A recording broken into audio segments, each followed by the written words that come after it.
Hello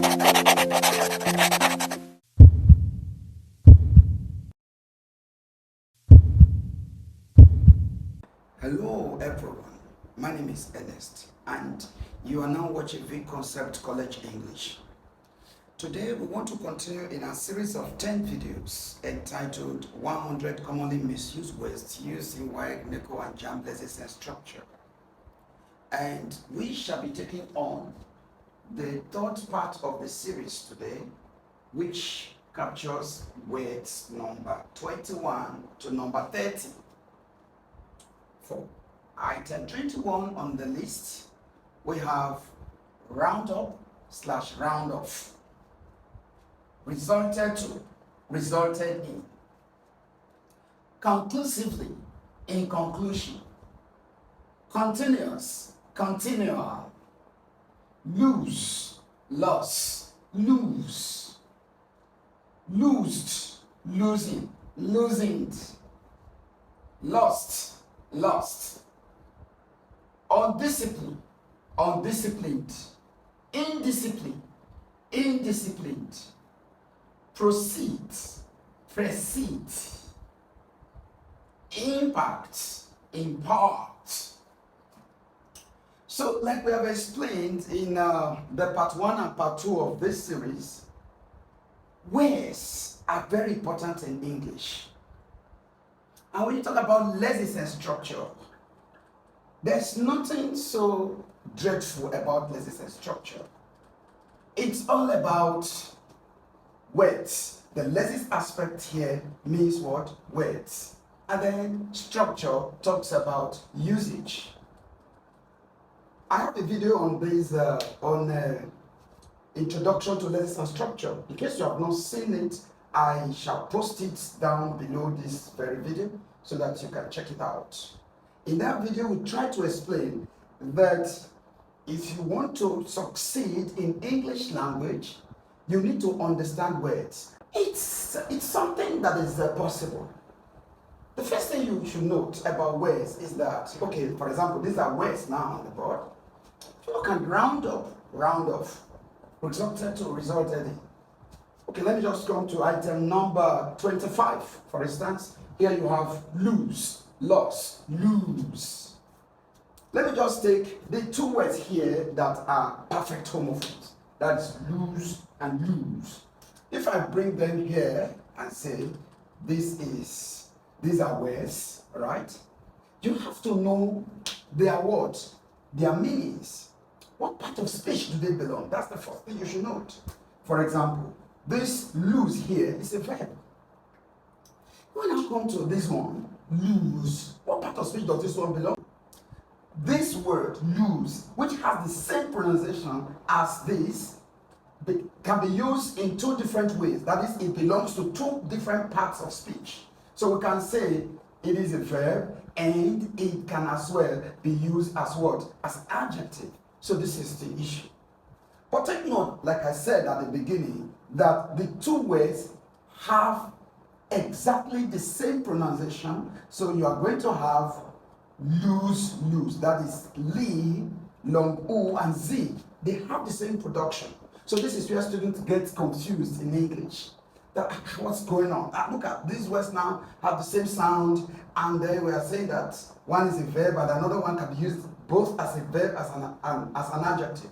Yes. So that's just the operation with lessons and structure. If you want to succeed in English, then you need to take your time to understand words, understand their part of speech, and understand how they can be used. Like lose, for instance, is to misplace something. That is to lose possession of something. That's for that. And the past tense of this is what? Lost, as we shall see in this video. But for this one, lose. If you want to use it as a verb, then you are going to say lose, and then the past tense of it will become what? Loosed. So you see the issue. For example, for the first one, we say it is what? Lose, and then the past tense of it is what? Lost. Then this one, which has the same sound, in the present tense form of it, that is, if we say this is PR and this is PT, it is going to be loose, and then in the past tense form, it is loosed. Okay, so this is the issue. Now, when I talk about how to use the word as an adjective, then another matter will now come up again. So we now say this word, how do we use it as an adjective? You can use this word as a predicative adjective, and then you can use it as what? As attributive adjective. As attributive adjective. Don't forget, when you use a word as a predicative adjective, it is descriptive. Okay? It is descriptive of a noun or of a circumstance or situation. So if I say the shoe is loose or the door is loose, that is not fixed or not tight. So in that case, it is predicative.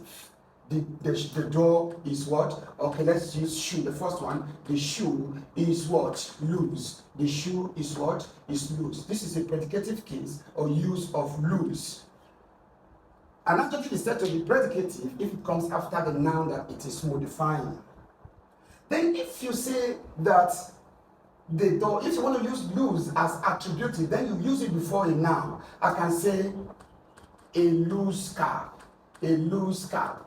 So in this case now, it is loose is coming before a noun. So this is an attributive usage of loose. So these are two ways that you can use loose as what? An adjective, both as a predicative and as attributive what? Case.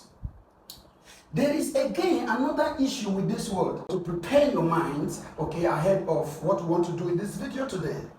This word again can be used in a different form, that is as an adjective. You can say that, although that sounds a little bit idiomatic, I say the girl is loose. The girl is loose. That is sexually unkept. The girl is loose. This is a predicative form or a predicative usage of loose. But this usage is what? Figurative. To say that someone is loose means the person is sexually free or sexually unkept. So you can say that license and structure is a possibility, okay? I mean, if you want to understand English, then you have to know words and then how to use them and how to move around them, how to operate with them. Okay? Don't say, no, we can leave that one for writers. No. You know, you can understand words for yourself. It will help you in spoken English, not only for exam purpose. Okay, if you know words, of course, you do well to help you very well with your exams. But aside that, if you know your words very well, it will help your spoken English and it will help your what? Your written form. That is, if you want to be a writer in future, like to create some contents. Alright, so with this short introduction, I want to welcome you to the part 3 of this video today.